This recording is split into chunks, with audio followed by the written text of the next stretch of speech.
पर झांसी के किले में आप पधारे और झांसी की रानी की थोड़ी सी गाथा मैं आपको सुनाऊंगा, उसमें जो भूल चूक हुई क्षमा करें। देखिए, यह किला ओरछा के राजा वीर सिंह जुदेव बुंदेला, ओरछा के राजा वीर सिंह जुदेव बुंदेला ने बंगरा नामक पहाड़ी पर बनवाया था।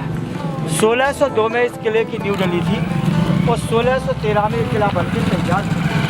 तो इस किले को बनवाने वाले कौन थे? ओरछा के राजा वीर सिंह जुदेव बुंदेला। तो इन्होंने कितने किले बनवाए? 52। पूरे बुंदेलखंड के अंदर 52 किले बनवा करके अलग अलग राजाओं को दान में दिए, क्योंकि हमारे देश में दान की रीति सदियों से चली आ रही है। तो वीर सिंह जुदेव बुंदेला ने ये राजा गंगाधर राव के पिता शिवराम भाऊ को दान में दिया था। तो इसको 1602 से 1613 तक काम किया हजारों लोगों ने, ये बन के तैयार हुआ। इसका नाम किसने ऊंचा किया? रानी लक्ष्मीबाई ने। रानी लक्ष्मीबाई का जन्म 19 नवंबर 1835 में बनारस में 80 घाट पर हुआ था। इनके पूर्वज महाराष्ट्र के थे, बनारस में आके रहने लगे। ये महाराष्ट्रीयन ब्राह्मण कुल की थी। तो इनके मोरोपंत तांबे इनके पिता थे और भागीरथी बाई इनकी माता थी। भागीरथी बाई 5 वर्ष की छोड़ करके चल बसी थी।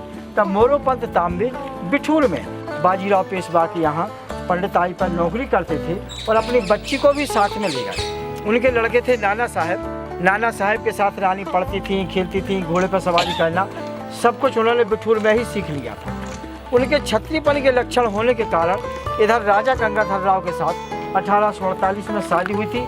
हमारे देश की रीति थी कि पहले ज्योतिष लोग कुंडली मिलाते थे और वो बड़े ऊंचे ज्योतिष होते थे कि भूत भविष्य वर्तमान काल की स्थिति सब बताते थे। तो एक तात्या दीक्षित ज्योतिष थे, उन्होंने इनका नाम था मनु, मणिकर्णिका, छबीली। और ये लक्ष्मीबाई तो शादी होने के बाद रखा गया, ये शादी होने के बाद रखा गया। जब तात्या दीक्षित ने कुंडली मिलाई तो इनकी कुंडली राजा गंगाधर से मिली, क्योंकि पहली पत्नी का इनका देहांत हो गया था रानी लक्ष्मी गंगाधर राव की। उनका नाम था रमाबाई। रमाबाई जब चल बसी तब उन्होंने ये शादी लक्ष्मीबाई से, तो लक्ष्मीबाई से एक बच्चा पैदा किया। तो राज्य की लड़ाई सदियों से भी चली आ रही है, तो साजिश से उस बच्चे को मरवा। फिर रानी ने एक रिश्ते की कोई बहन का बच्चा हो गया। उस दत्तक पुत्र को ब्रिटिश गवर्नमेंट ने मानता नहीं था। तब ये युद्ध की स्थिति बनी।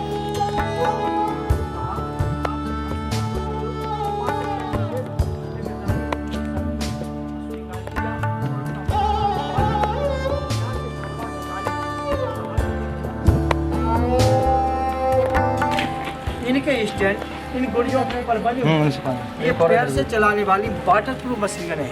ये 1.5 किलोमीटर की दूरी तक मार करती थी। बाद में इनको गेट के सामने ला करके रखते थे। ये किले का उत्तरी दरवाजा है। यहाँ पर पहले लकड़ी के दरवाजे लगे थे।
ये सर किले का फांसीघर है।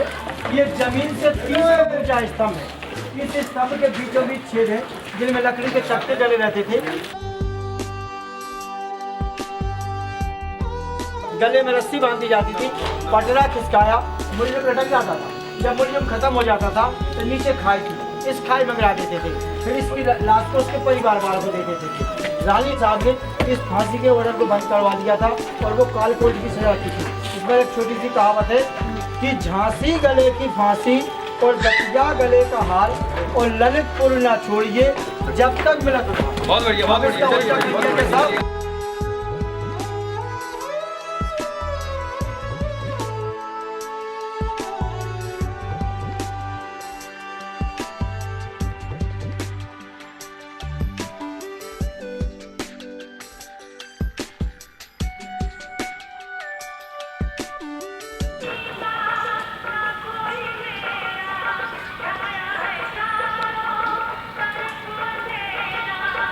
शिवाय शिवनाय नमः।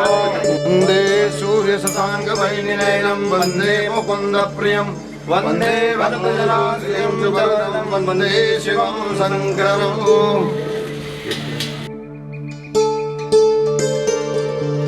विशेषता है शिव और शक्ति दोनों एक साथ। जी जी जी। और ये सदियों से नई स्थापना और देवी दुर्गा आइए आइए। ओ शंकर भगवान की